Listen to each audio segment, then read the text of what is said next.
हम ट्रांसफार्मर के बारे में बात करते हैं। Transformer is an electrical device which is used for changing the AC voltage. There are two types of the transformer, step up transformer और स्टेप डाउन ट्रांसफार्मर। दो टाइप के ट्रांसफार्मर होते हैं, स्टेप अप और स्टेप डाउन ट्रांसफार्मर। अब हम बात करते हैं, a transformer is based on the principle of mutual induction. किस प्रिंसिपल पे काम करता है? म्यूचुअल इंडक्शन पे काम करता है। ये वाइवा में पूछा जाता है कितने टाइप के ट्रांसफार्मर होते हैं और किस प्रिंसिपल पे काम करता है। Transformer which increases the AC voltage, जो ट्रांसफार्मर वोल्टेज को बढ़ाता है उसको हम कहते हैं स्टेप अप ट्रांसफार्मर। जो वोल्टेज को घटाता है, transformer which decreases the AC voltage is called the step down transformer कहलाता है। ठीक है, ये ट्रांसफार्मर के बारे में हमने बताया आपको। इसके बाद हम देखते हैं इसका स्ट्रक्चर ये होता है, प्राइमरी कॉइल है बेटा और एसी सोर्स से कनेक्ट करा गया है और ये एसी पे ही काम करता है, डीसी पे काम नहीं करता।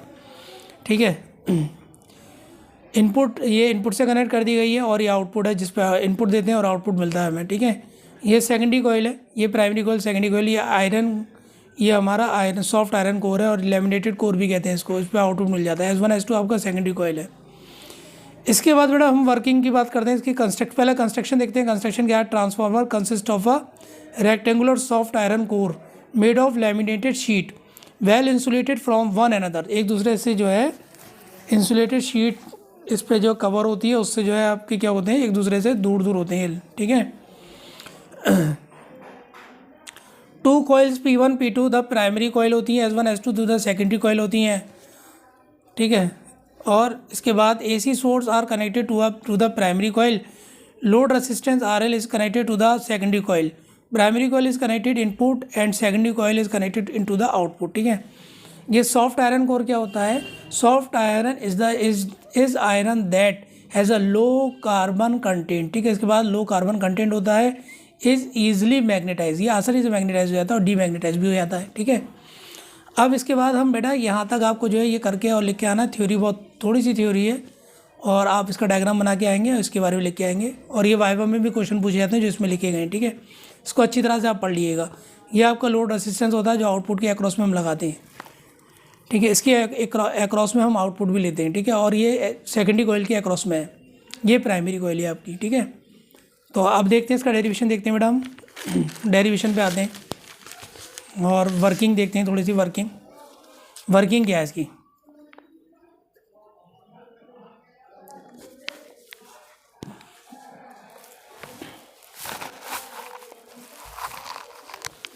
तो वर्किंग हम देखते हैं बेटा। सबसे पहले हमने अकॉर्डिंग टू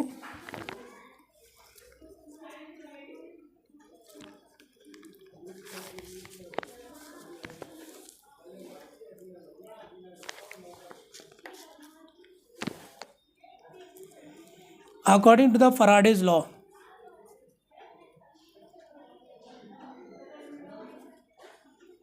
फैराडेज लॉ के अकॉर्डिंग क्या देखते हैं हम कि induced EMF electromotive force induce EMF of secondary coil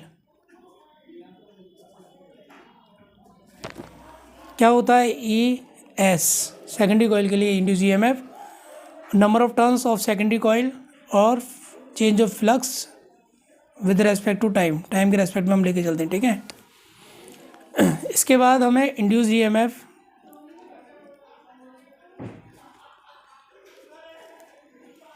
of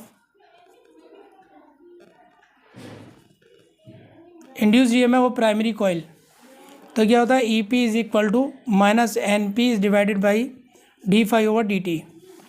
NP का number of turns in primary coil, कितने जो है टर्न्स लिए गए हैं। ठीक है, कॉपर वायर के। उसके बाद बेटा बट हम जानते हैं कि EP is equal to VP होगा यहाँ, क्योंकि इनफाइनाइट करंट है, infinite current of primary coil और ज़ीरो रेसिस्टेंस होता है बेटा। रेसिस्टेंस क्या होता है? ज़ीरो होता है। तो गुड अप्रॉक्सीमेशन हमने माना है। तो EP is EMF primary coil is equal to voltage of primary coil. इसी तरीके से E S prime secondary coil V S के बराबर होगा, ठीक है।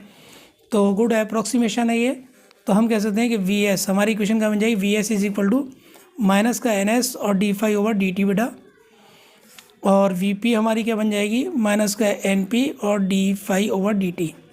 ये हमने मानी फर्स्ट इक्वेशन, ये हमने मानी बेटा सेकंड इक्वेशन, ठीक है। Dividing equation first by second.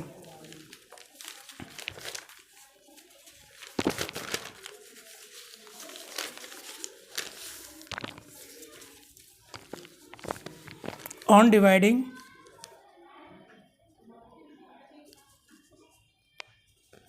equation first by second we get, तो हमने V S is divided by V P और यहाँ आ जाएगा माइनस का एन एस और D phi over D T बेटा, और ये आ गया माइनस का एन पी और D phi over D T. This will be cancel out, ये कैंसिल आउट हो गया और माइनस से माइनस कैंसिल हो गया। तो हमारे पास जो रिलेशन आया V P, V S is divided by V P और N S is divided by N P, ये हमारे पास एक रिलेशन हमारे पास हमें मिल गया, ठीक है। अब उसके बाद बेटा आगे हम बात करें, अगर हम मानते हैं कि if the transformer is assumed to be 100% efficiency देता है, ठीक है, मतलब एनर्जी का कोई लॉस नहीं होता, नो एनर्जी लॉसेस, ठीक है, कोई लॉस नहीं होता एनर्जी का, 100% इफिशियंसी देता है। बट ये थ्योरेटिकल है, लेकिन प्रैक्टिकली ऐसा पॉसिबल नहीं है। 95% आपको इफिशियंसी मिल सकती है, लेकिन 100% इफिशियंसी प्रैक्टिकली नहीं मिल सकती, कुछ ना कुछ लीकेज उसमें होगा, ठीक है। उसके बारे में भी हम आगे बात करेंगे। बट यहाँ पे क्या होता है, 100% अगर ये एफिशिएंसी देता है तो हम कहते हैं power of input, the power of input voltage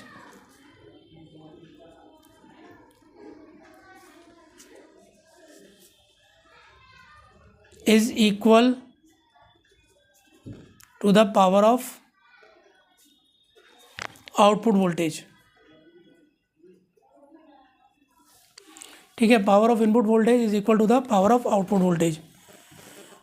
इसके बाद बच्चों हम देखते हैं कि फॉर्मूला हमारे पास क्या होता है पावर का, हम जानते हैं पावर के देखिए 3 फार्मूले होते हैं। अब वी आई भी होता है और हम कह सकते हैं कि आई स्क्वायर आर भी होता है पावर का फार्मूला, और V square is divided by R, ये तीनों पावर के फार्मूले होते हैं। और भी होता है वर्क डन अपॉन टाइम भी होता है, ठीक है। तो यहाँ पे ये फार्मूला इसमें यूज़ करते हैं, तो हम फिलहाल में ये फार्मूला यूज़ करेंगे वी आई। वी आई क्या है, वोल्टेज इंटू करंट। तो यहाँ ये पावर का फार्मूला यूज़ करेंगे। तो सबसे पहले प्राइमरी कॉइल क्योंकि इनपुट में है उसकी पावर देखेंगे तो वी पी और आई पी, और इसी तरीके सेकेंडरी कॉइल की देखेंगे पावर क्योंकि ये आउटपुट में है तो वी एस और आई एस, ठीक है, और दोनों ही बराबर हैं। तो अकॉर्डिंग टू हमने जो लिखा था अभी इससे ऊपर, तो दोनों बराबर हैं तो इज इक्वल रख देंगे दोनों को। तो V P is equal to P S, तो वी पी आई पी और वी एस आई एस। तो यहाँ से हम निकाल लेंगे V S is divided by I S, V S is divided by V P आ जाएगा। तो V S is divided by V P और वी एस, और हम लिखेंगे V S is divided by V P और I P is divided by I S. ये आ गया रिलेशन एक निकल के, ठीक है। और ये रिलेशन इसके बराबर भी है तो हम इसको इस तरह से लिख सकते हैं। Now we can write V S is divided by V P is equal to I P is divided by I S और N S is divided by N P, ये हम लिख सकते हैं, ठीक है। ये रिलेशन मोस्ट इंपॉर्टेंट है, यहाँ तक हमें करके आना होता है। और भी हम इसके आगे थोड़ा सा लिखेंगे। अगर हमें वी एस निकालना है, वी एस हमें निकालना है तो वी पी का मल्टीप्लाई कर देंगे इसमें, N S upon N P formula है हमारे पास, और वी पी का मल्टीप्लाई हो गया। आई एस, वी एस क्या है सेकेंडरी कॉइल का वोल्टेज, और आई एस क्या है सेकेंडरी कॉइल का करंट। तो ये हो जाएगा आपका N S upon N P, और मल्टीप्लाई में हमारे N S upon N P और आई एस निकालना, तो क्या आ गया इसका रेसिप्रोकल कर देंगे, आई पी का मल्टीप्लाई कर देंगे, ये आ गया हमारे पास निकल गया, ठीक है। ये दोनों हमारे पास सेकेंडरी कॉइल के लिए आ गए। इसी तरीके से हम प्राइमरी कॉइल के लिए निकाल सकते हैं। ये फॉर्मूला में ध्यान रखना, ये रिलेशन मोस्ट इंपॉर्टेंट है, यहाँ से निकाल सकते हैं। और आगे देखते हैं इसमें। अगर हम बात करें इफ स्टेप अप ट्रांसफार्मर के लिए,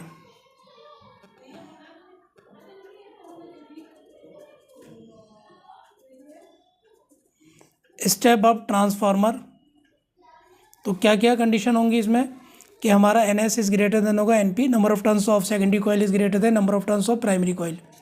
ठीक है, ये समझना है हमें। उसके बाद VS is greater than VP, but क्योंकि रिलेशन ये था यहाँ, रिलेशन VS अपॉन VP और NS अपॉन NP, बट ये जो था IP अपॉन IS यहाँ पे प्राइमरी के लिए आता है, बस दोनों के लिए सेकेंडरी सेकेंडरी है, तो ये दोनों डायरेक्टली प्रोपोर्शनल है, ये इसके डायरेक्टली प्रोपोर्शनल है, बस ये इन्वर्सली प्रोपोर्शनल होगा। तो यहाँ पे जब ये वोल्ट नंबर ऑफ टर्न्स बढ़ाएंगे सेकेंडरी कॉइल के, तो प्राइमरी कॉइल के नंबर ऑफ टर्न्स घटाएंगे, तो ये स्टेप अप ट्रांसफार्मर बनेगा, और वोल्टेज बढ़ाएंगे सेकेंडरी कॉइल का, वोल्टेज जो है घट जाएगा प्राइमरी कॉइल का। तो यहाँ पे प्राइमरी कॉइल का बट करंट बढ़ जाता है और सेकेंडरी कॉइल के करंट से। ठीक है, ये तो ऐसा काम करता है स्टेप अप ट्रांसफार्मर की तरह। But if the step down transformer की बात करें हम, स्टेप डाउन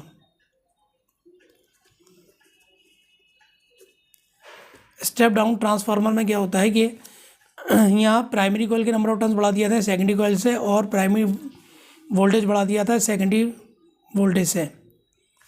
ठीक है, इसके बाद बट इसमें जो करंट होता है वो सेकेंडरी कॉइल का बढ़ जाता है प्राइमरी कॉइल से। ठीक है, ये करंट बढ़ जाता है इसमें। ठीक है, तो ये स्टेप डाउन ट्रांसफार्मर की तरह काम करता है। स्टेप अप ट्रांसफार्मर जो है वो आपके जो है पावर हाउस में यूज़ होते हैं ज़्यादातर, और ये स्टेप डाउन हमारे जो है लोकेलिटीज़ इलाके जो होते हैं, मोहल्ले टाइप के जो होते हैं, उसमें यूज़ करते हैं स्टेप डाउन ट्रांसफार्मर का। ठीक है, इसके बाद हमारे पास इसमें और हम बात करें तो स्मॉल एनर्जी अगर लूसेज हो रही है, लेकिन कुछ 100% इफिशिएंसी तो देता नहीं है प्रैक्टिकली, कुछ ना कुछ स्मॉल एनर्जी लूसेज होती है इसमें, लॉस करती है। और तो इसमें क्या होता है, किस वजह से होता है, 2-3 केसेस हैं इसमें। पहला केस है फ्लक्स लीकेज, पहला केस फ्लक्स लीकेज। दूसरी इसमें बात करते हैं eddy resistance of the winding wire. तो इसलिए हम थिक वायर का यूज़ करते हैं, ज़्यादा स्मॉल वायर का यूज़ नहीं करते, वो थिन वायर का यूज़ नहीं करते, क्योंकि थिन वायर का रेसिस्टेंस ज़्यादा होता है थिक वायर से, थिक वायर का रेसिस्टेंस कम होता है। और एडी करंट के लिए जो आयरन की जो बनाई जाती है शीट वगैरह, वो कोम टाइप की होती हैं, कंघी की शेप में होती हैं, इसलिए क्योंकि एडी करंट को वहाँ रिड्यूस किया जाता है। एडी करंट होगा तो वहाँ पे भी एनर्जी ज़्यादा लॉस होगी। ठीक है, इसलिए वहाँ पे एडी करंट को जो है कम किया जाता है। कोम शेप में जो स्ट्रिप लगाई जाती हैं शीट वगैरह। तो इफ़िशियंसी, अगर हम इफ़िशियंसी निकालने की बात करें, इफ़िशियंसी का फॉर्मूला क्या होता है, तो इफ़िशियंसी नीटा से शो करते हैं, तो इसका फॉर्मूला होता है output power is divided by बच्चों इनपुट पावर। आपको डेरिवेशन तो यहाँ तक करके आना होता है, डेरिवेशन आप यहाँ तक करके आइएगा, बट ये फार्मूला वगैरह याद रखिएगा, इसको न्यूमेरिकल वगैरह में यूज़ कर लेते हैं, इनपुट पावर। ठीक है, तो यहाँ आउटपुट पावर क्या होगी, VS और IS, क्योंकि सेकेंडरी कॉइल में आउटपुट मिलता है, और VP और IB आपकी जो है प्राइमरी कॉइल की आउटपुट पावर होगी। तो यहाँ तक करके आना है। और यहाँ एक क्वेश्चन और याद रखना, इंपॉर्टेंट क्वेश्चन है, जो आइडियल ट्रांसफार्मर होता है, there is no power loss. ठीक है, फॉर आइडियल ट्रांसफार्मर, फॉर, ये इंपॉर्टेंट चीज़ है, ये इंपॉर्टेंट बात है, ये पूछी जाती है इंपॉर्टेंट बात। ठीक है, कि आइडियल ट्रांसफार्मर के लिए, आइडियल ट्रांसफार्मर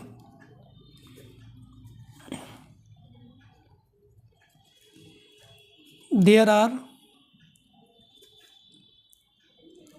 क्या हम कहते हैं, there is no power loss. ठीक है, आइडियल ट्रांसफार्मर में कोई पावर का लॉस नहीं होता, और हम कह देते हैं यहाँ पे जो नीटा होता है, एफिशिएंसी होती है 1 होती है, और 100% एफिशिएंसी हमें मिलती है। ठीक है, तो ये हमें ध्यान रखना है, ये हमारा जो पॉइंट है, ये वाइवा के पॉइंट ऑफ व्यू से बहुत इंपॉर्टेंट है, इसको ध्यान रखना है। और ये भी क्वेश्चन भी, ठीक है, और ये क्वेश्चन कि किस वजह से एनर्जी लॉस होती है। ठीक है, तो इसको भी ध्यान रखना होगा। ठीक है,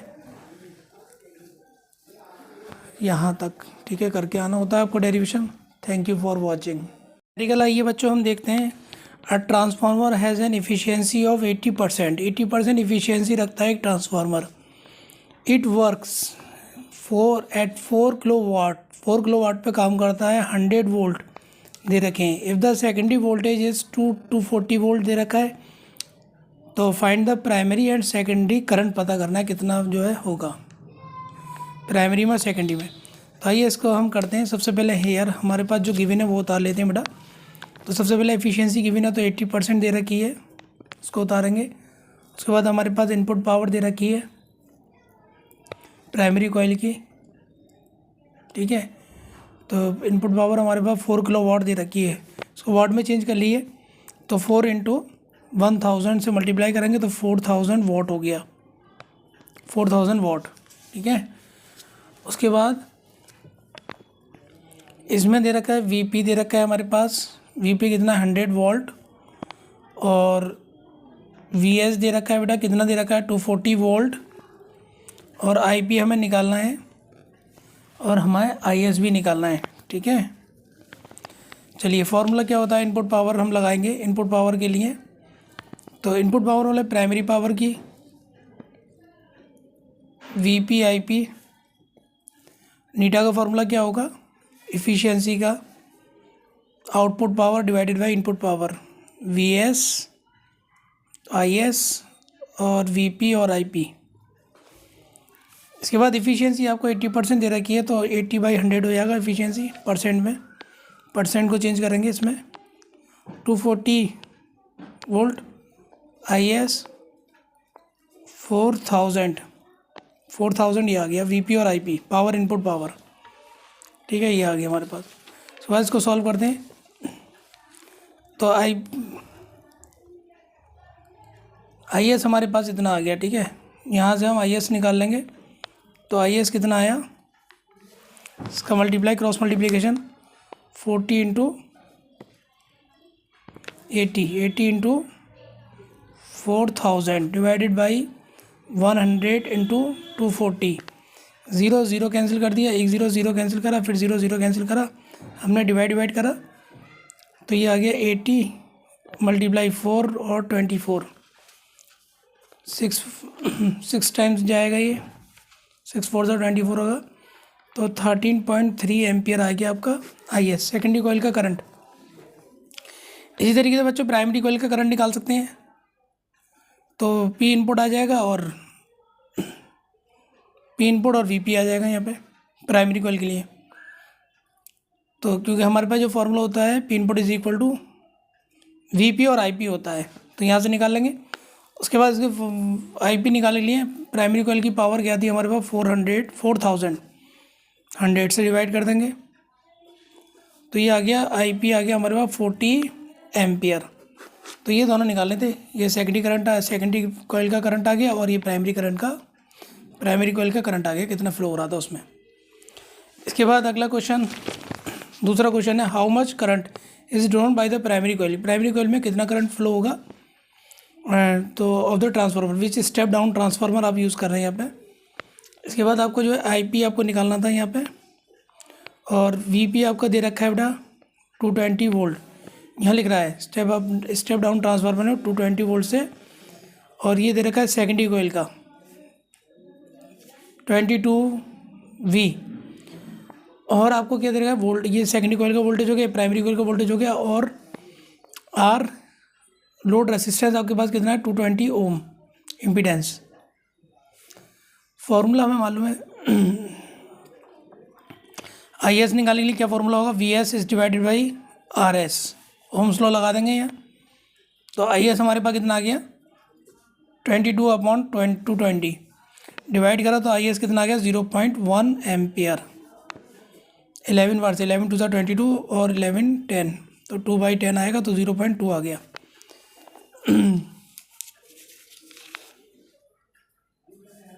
20 बार तो 0.1 आ जाएगा, ठीक है। इसके बाद बेटा आइडियल ट्रांसफार्मर के लिए, फॉर आइडियल ट्रांसफार्मर के लिए हमारे पास I P is divided by I S हो गया। और V S is divided by V P, हमारे पास ये रिलेशन है, हम जानते हैं, ठीक है। और N S upon N P ये भी होता है, ये भी रिलेशन आइडियल ट्रांसफार्मर का ड्राइव करा था हमने। तो यहाँ हमें इसकी ज़रूरत है आई पी की, तो आई पी निकालेंगे हम, तो क्या होगा बेटा, इसको मल्टीप्लाई इसमें कर देंगे तो V S is divided by V P और इंटू आई एस, ठीक है। कैपिटल ने स्मॉल ने बात एक की है, ठीक है, करंट है ये भी।